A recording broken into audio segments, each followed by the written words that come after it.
वक्त मैं मौजूद हूँ पहाड़ों के दामन और LOC पर वाक़या वादी लीपा में मैं इस वक्त मौजूद हूँ। जो कि कुदरती हुस्न से मालामाल होने के साथ साथ इस वादी में लहराते खेत, बहती नदियाँ और इसके चारों तरफ सरसब्ज़ व शादाब पहाड़ इसके हुस्न में मज़ीद इजाफ़ा कर रही हैं। और पाकिस्तान भर से यहाँ पे स्याहों की एक कसीर तादाद आई हुई है।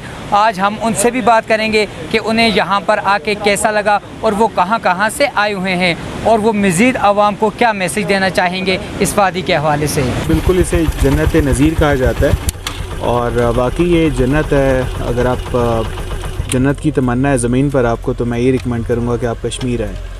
तो हम लाहौर से हैं बेसिकली और 5 दिन के टूर पे हम लोग निकले थे और उसमें हमने गंगा चोटी, छम वाटरफॉल, कोटली और इसके सराउंडिंग एरियाज़ और उसके बाद फिर लीपा वैली, लमनिया गांव और फिर इससे आगे का जो इलाका है वो हमने विज़िट किया है जहाँ तक हम कर सकते थे। बारिश की वजह से हम फंस गए थे तो कैंपिंग नहीं कर पाए, तो वहीं पे एक इमाम मस्जिद थे, उन्होंने हमें रिहाइश दी और खाने वगैरह और हर चीज़ का हमारा ख्याल रखा। कश्मीर के बारे में यही है कि हमने सुना था कि जन्नत नज़ीर है और देखा है तो वाकई एक जन्नत है।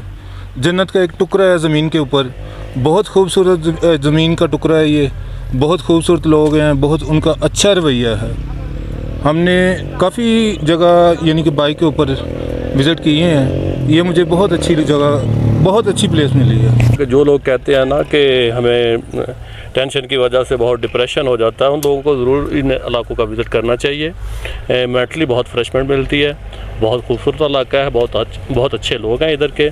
बस थोड़ा सा रोड की जो प्रॉब्लम आ रही है, जो अच्छे इलाके हैं वहाँ तक पहुँचने के लिए रोड जो है वो बिल्ड करना ज़रूरी है।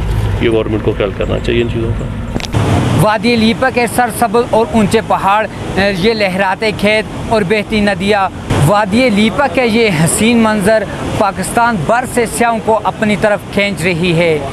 कैमरा टीम के साथ मोहम्मद जासिर खान, जेल वैली, हटियावाला, आज़ाद कश्मीर।